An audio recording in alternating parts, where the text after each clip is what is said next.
It got so much attention at the time. Are you surprised it hasn't gone down in the books like a Bundy, like a Manson? I'm really surprised that he, quote, has not gotten the notoriety that Ted Bundy got, Charles Manson got, because to me, he was more brutal than Ted Bundy. And he was more brutal than Manson, because Manson was chicken. He had his people do the killing for him, for the most part that I'm aware of. Again, Bundy killed his victims, Knowles killed his victims. But I think he was more vicious than Bundy was. It's kind of ironic that Knowles really seemed to want a legacy. He wanted notoriety, but he never got it to the standpoint of what Ted Bundy got. Of course, Ted Bundy kept conning them every time they get ready to execute him. He'd give them one more bit of information. He tried to pull it out as long as he could, and then, of course, they put him in Old Sparky and took care of him. Don't you wish you could have heard those tapes of Knowles? I would love to have listened to him to try to understand why he did what he did. You don't kill 16, 17, 18, 29, 30, 35 people. You just don't do it. There are people that do, but the average person, they don't go around killing people. And for somebody to kill that many people in that many different types of murders, you know, you strangle them, you stab them, you shoot them, it's something wrong. Tell us about that day when you first got involved in the Milledgeville case. Well, I didn't know anything about it until the next day. The bodies were found around 3:30. His wife had pulled a double at YDC. I believe she was a nurse at YDC. And she had pulled a double, and when she got home, she found the bodies and called us, and they responded, and they started an investigation. And I was working day shift, and I got off at 3 o'clock, and I didn't know anything about it until the next day.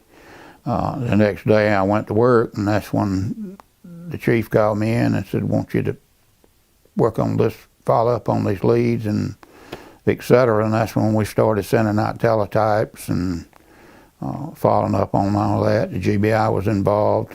They were called immediately to come and process the crime scene. They called the GBI to Atlanta, the crime scene techs to come down. Back in those days, that was a vicious crime. It's worked a lot of murders, but that was the bloodiest crime scene I'd ever seen. He was stabbed so many times, he bled through the mattress. Now, how did he get to the home? I'm assuming he followed Carswell from Macon. Apparently Carswell invited him home, and he followed him to the house. We never knew because there's nobody to ask. And who all was at home at the time? Carswell and Amanda, his daughter. How old was the daughter?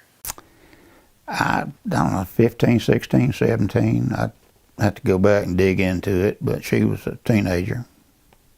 For him to invite this stranger to his house with their young daughter, clearly Knowles seemed trustworthy. Like I said, he was cunning. He was conniving. He could sell you a bill of goods. Did he take anything from their home?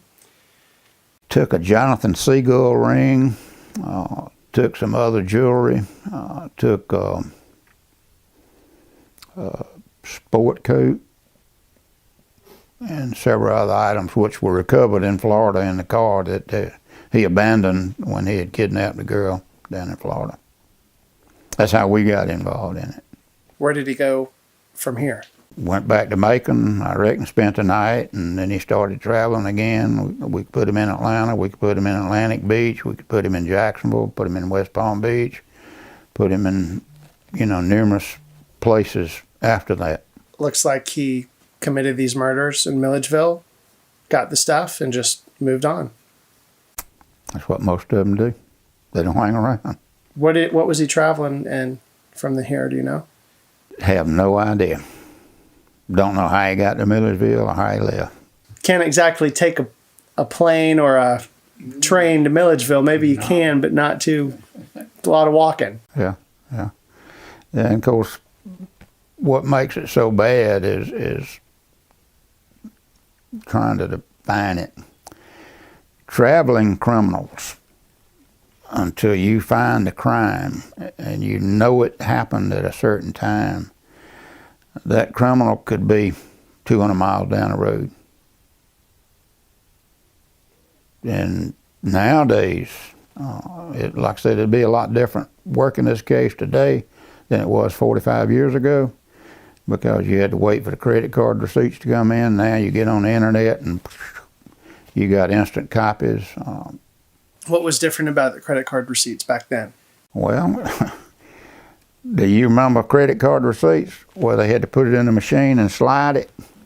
Well, a lot of businesses didn't turn them in until once a week. Some didn't turn them in until once a month. If you stole a man's credit card on the 1st of July, you used it on the 2nd of July, it would have probably been August the 15th before that credit card receipt ever got to the home office of Chevron, Amoco, MasterCard, whoever the card was issued by. Then you'd have to contact them to pull up the information. Of course, in most cases, you had to have a court order to get it.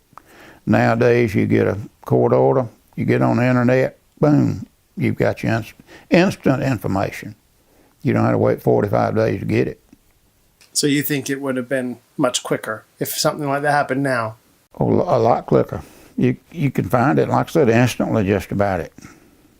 Were the credit card receipts instrumental to him?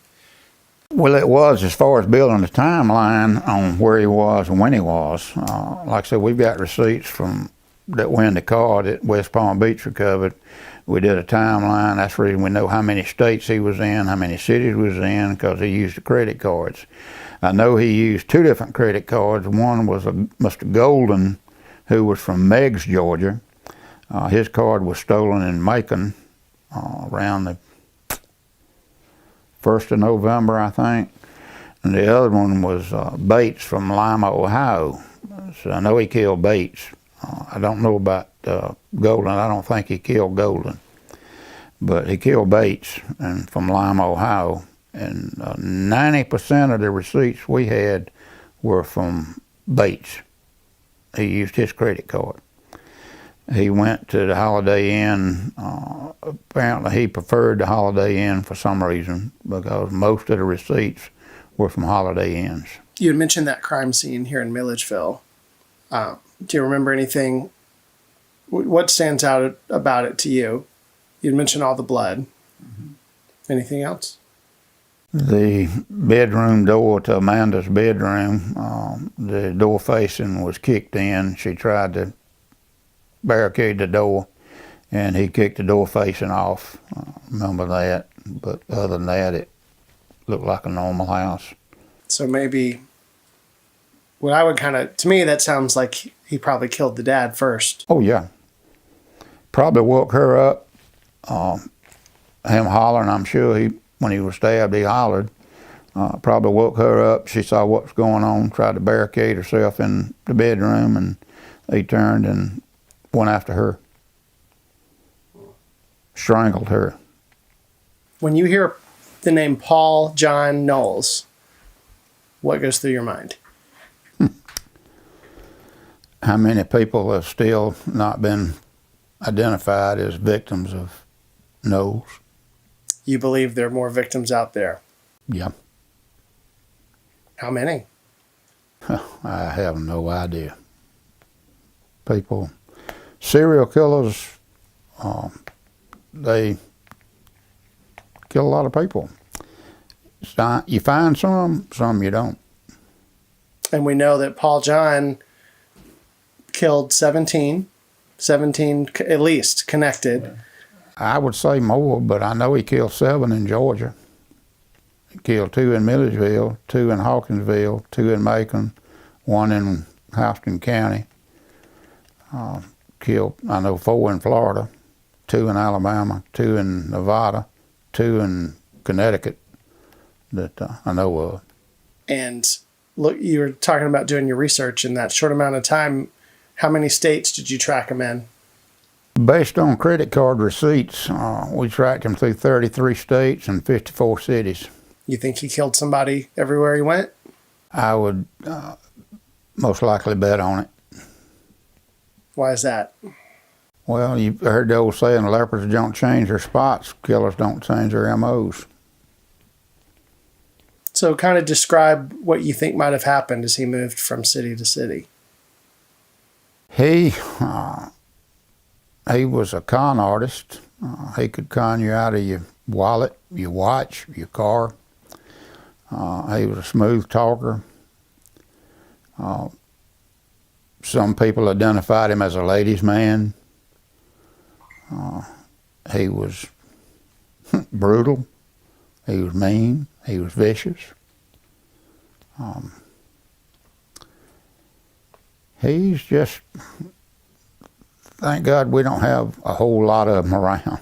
There are serial killers out there, but I don't know what makes a person do what he did.